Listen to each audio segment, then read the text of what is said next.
এটাই বলবো কি সত্যমেব জয়তে। এই এতগুলো ছেলে মেয়ের সত্যি খুব খারাপ লাগছে, সহানুভূতিও রইল, কিন্তু এর জন্য দায়ী শুধুমাত্র তৃণমূল সরকার। এর থেকে বাঁচতে পারবেন না। You are responsible for everything. সেই জন্যই বলছি যে যুব সমাজকে বলছি, যদি নিজেদের ভবিষ্যৎ চাও তাহলে যত তাড়াতাড়ি সম্ভব এই পার্টি থেকে নিজেদের মুক্ত করো, then you have a great future। কেন বিজেপি দিশা দেখাতে পারে। মুখ্যমন্ত্রী বলছেন যে এই যে জাজমেন্ট, এটাকে উনি মেনে নিতে পারছেন না। সম্মান করেন সুপ্রিম কোর্টকে, কিন্তু এই জাজমেন্টকে মেনে নিতে পারছেন না। দেখুন, supreme court is the last word. It has passed judgement. সে কে কি বললো না বললো কিছু যায় আসে না। Supreme court has given their judgement and that's final. এত যে পরিবার, এত যে শিক্ষক যারা আছে, আজকে 25,000-এর বেশি, 26,000 অলমোস্ট, কি বলবেন? সেই এত এই বলছি তো, খুব দুঃখ হচ্ছে, খুব সহানুভূতি রয়েছে, কিন্তু কেন হলো এটা? Why it has happened? তার জন্য দায়ী কে? একমাত্র তৃণমূল সরকার। That's it end chapter. এত দুর্নীতি, দুর্নীতি দুর্নীতি দুর্নীতি দুর্নীতি দুর্নীতি দুর্নীতি দুর্নীতি দুর্নীতি কোথায় গিয়ে শেষ করবো আমি নিজেই যাই না। কিন্তু এত দুর্নীতি হয়েছে, আর যার ফলে এটা হয়েছে। তার জন্য আরেকবার পরিষ্কার ভাষায় বলছি, একমাত্র দায়ী হল তৃণমূল সরকার। পাস করা হলো লোকসভা এবং রাজ্যসভায়, কি বলবেন? কত এখানে তো বিরোধীরা কন্টিনিউসলি এটা বিরোধ করছে, রাস্তায় নাম। বিরোধীরা তো বিরোধ করবেই, কিন্তু আলটিমেটলি সংবিধানের জয় হল।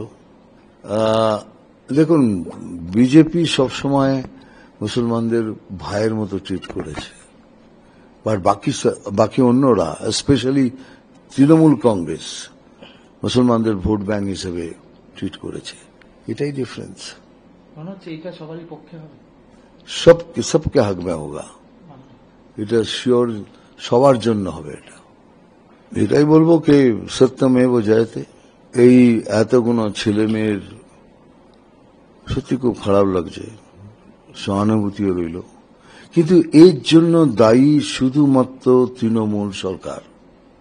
এর থেকে বাঁচতে পারবেন না। You are responsible for everything. সেই জন্যই বলছি যে যুব সমাজকে বলছি, যদি নিজেদের ভবিষ্যৎ চাও তাহলে যত তাড়াতাড়ি সম্ভব এই পার্টি থেকে নিজেদের মুক্ত করো, then you have a great future। কেন বিজেপি দিশা দেখাতে পারে। মুখ্যমন্ত্রী বলছেন যে এই যে জাজমেন্ট, এটাকে উনি মেনে নিতে পারছেন না। সম্মান করেন সুপ্রিম কোর্টকে, কিন্তু এই জাজমেন্টকে মেনে নিতে পারছেন না। দেখুন, supreme court is the last word. It has passed judgement. সে কে কি বললো না বললো কিছু যায় আসে না। Supreme court has given their judgement and that's final. এত যে পরিবার, এত যে শিক্ষক যারা আছে, আজকে 25,000-এর বেশি, 26,000 অলমোস্ট, কি বলবেন? সেই এত এই বলছি তো, খুব দুঃখ হচ্ছে, খুব সহানুভূতি রয়েছে, কিন্তু কেন হলো এটা? Why it has happened?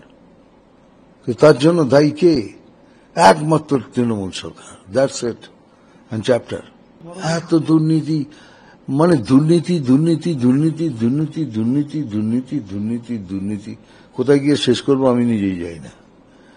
কিন্তু এত দুর্নীতি হয়েছে, আর যার ফলে এটা হয়েছে। তার জন্য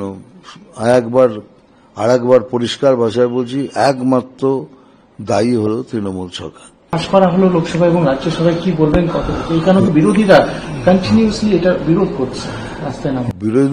বিরোধীরা তো বিরোধ করবেই, কিন্তু আলটিমেটলি সংবিধানের জয় হল।